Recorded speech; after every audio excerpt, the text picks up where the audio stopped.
سلام، چطورین؟ خوبین؟ امیدوارم که خوب باشید. ایام به کامتون باشه. من اومدم با یه ویدیو دیگه. با من همراه باشین. برای این ویدیو بسیار زیاد ذوق زدم و اینکه الان یه بسته اینجا که قرار با هم دیگه بازش بکنیم و چیز جذاب داخلش ببینیم. من از صبح که این بسته اومده بازش نکردم که با شماها باز کنم و داخلش رو ببینم و خیلی هیجان انگیزه. آخیش اینطوری که باز کنیم. واو، این چیه که الان اینجاست؟ احتمالا در روزهای آتی اینو داخل یا شاید هم دیده باشید توی اینستا و یوتیوب و اینا خواهید دید. اینا ادونس کلندر یا آدونس کالندر هستن که مال برند اورئال یا لورئال هست و داخلش 12 تا آیتمه که الان باید درش رو باز کنم و داخلش جایزه داره. ولی اصلا فلسفه ادونس کالندر چیه؟ از روز یکم، یعنی ماه آخر سال میلادی که میشه دسامبر، از روز یکمش تا روز 30مش کمپانی‌های مختلف، میتونه لوازم آرایش باشه، شکلات باشه، اکسسوری باشه و خیلی چیزهای دیگه، میان از این جور بسته‌بندی‌ها تولید میکنن و درست میکنن و داخلشون یه کادوی کوچیک مثلا میذارن که شما روز اول یکیشو باز میکنی، روز دوم، روز سوم و همینطوری تا آخر، که برای هر روز یه ذوقی داشته باشه که داری به عید نزدیک میشی. ولی این بسته من 12 تاییشه و از اونجا که من اصلا طاقت نمیارم که بذارم یک ماه دیگه تازه بخوام بازش کنم، برای همین امروز کنار هم دیگه 12 تاشو باز میکنیم. برندهای مختلف همشون اینو دارن و با قیمت‌های مختلف قاعدتا میفروشن یا مثلا واسه بلاگرها اینا میفرستن. خیلی جذابه. خب من از عدد 1 شروع میکنم.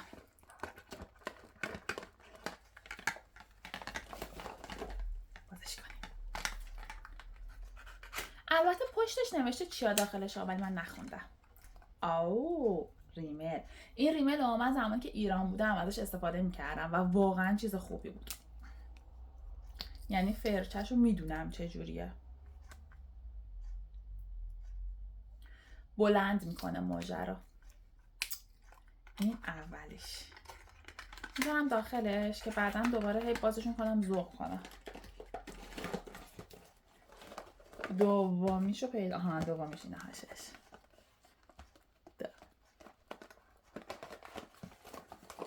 خیلی ذوق زدم. سنگینه نسبتاً و چقدر بسته بندیشون باکسش خیلی جذابه به نظرم.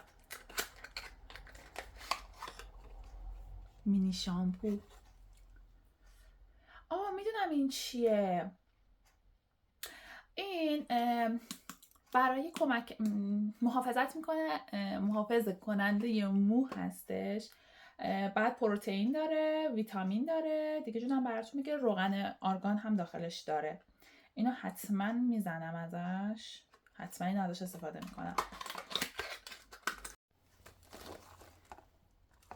بریم برای شماره 3. این هشش. فکر کنم این در اومد. فکر کنم از پکیج این بشه فهمید این چیه. حس میکنم باید توش چی باشه، محتوب کننده چیزی. حالا اشتباه حس کردم. سایه است. چه کیوته. واقعا رنگش پاییزی طوره. این خیلی قشنگ میشه. یه رژ لب این رنگی هم داشته باشم خیلی باش قشنگ میشه. استفادهش میکنم. قطعا همه اینا رو استفاده میکنم. شماره 4.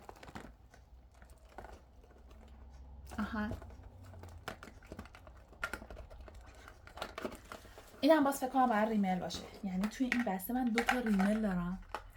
چه هیجان انگیز. نه ریمل نبود.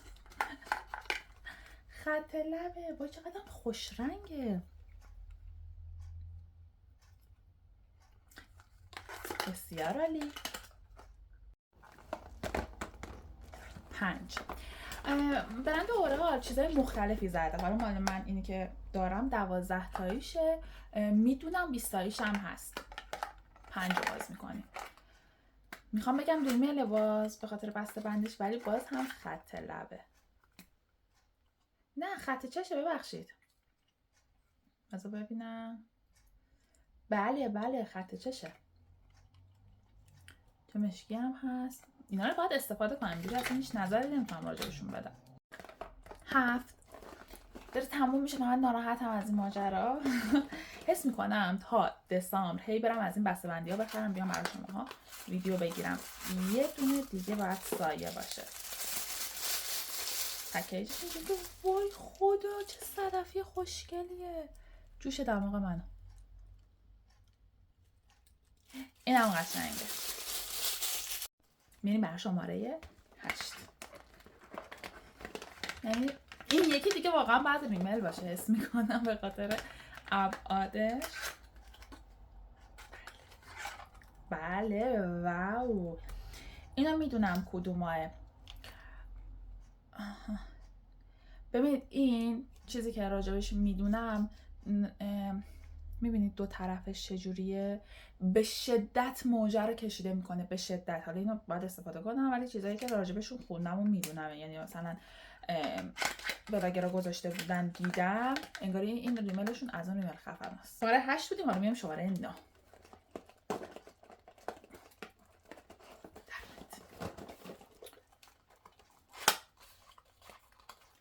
واو ماسکه. واقعا فکر نمی‌کردم ماسک رو لوچ کنن بزنن توش. ماسک ویتامین سی. اینو باید بذارم. اینو باید بذارمش و با همدیگه یه بار استفادهش میکنیم. میریم برای شماره 10. 3 تا دیگه، یعنی اینو که باز کنیم 2 تا دیگه تمام میشه. اینش بده. سنگینه نسبتاً. یه شامپو دیگه دارم. خب این یه شامپو برای موهای بلند و آسیب دیده است. حالا موهای من نسبتاً بلنده ولی خدا رو شکر آسیب ندیده، ولی اینم حتما امتحانش میکنم. بهتون میگم. 2 تا دیگه مونده. به نظر شما چی گذاشته باشن این تو خیلی جذاب ترش میکنه؟ برام توی کامنت ها بذارید. و اینکه بریم برای سراغ 11. این هاشش.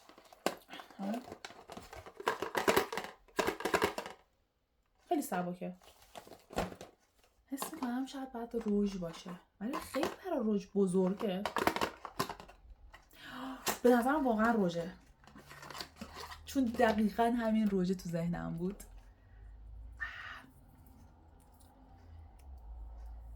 من اصلا الان حوصله اینو ندارم بخوام اینا رو باز کنم. خب زودتر بدم. اولالا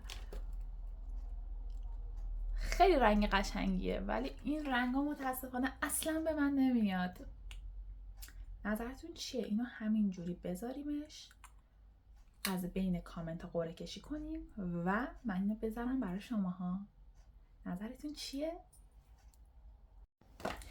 میریم برای آخری. خیلی جذاب بود به نظرم تا اینجاش. امیدوارم این آخری هم چیز خیلی خوب و درد بخوری باشه که من خوشحال شم. یه روژه دیگه. وای تو دلم داشتم میگفتم اون رنگ روژه که به من نمیاد و منم میخوام کادوش بدم، یعنی نباید یه روژی باشه که به خودم بیاد. این رنگا به من میاد. اینا اجازه بدید. پس از مشقت‌های فراوان تونستم بازش کنم. واو بسیار زیباست. نمیتونم باید تستش کنم. وای چقدر خوش رنگه. سر رژ لب خیلی هیجان انگیز شد، یعنی واقعا این چیز خوبی بود برام.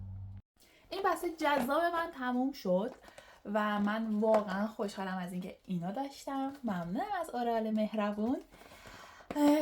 امیدوارم شما هم خوشتون اومده باشه و این پایین برای من حتما تو کامنت ها بنویسید کدوم یکی از محصولاتش رو استفاده کردید و به نظرتون خوب بوده. من بین کامنت ها قطعا قرعه کشی میکنم و اون روژ رو به یکی از شما عزیزان هدیه میدم. مرسی از نگاه قشنگتون. خداحافظ.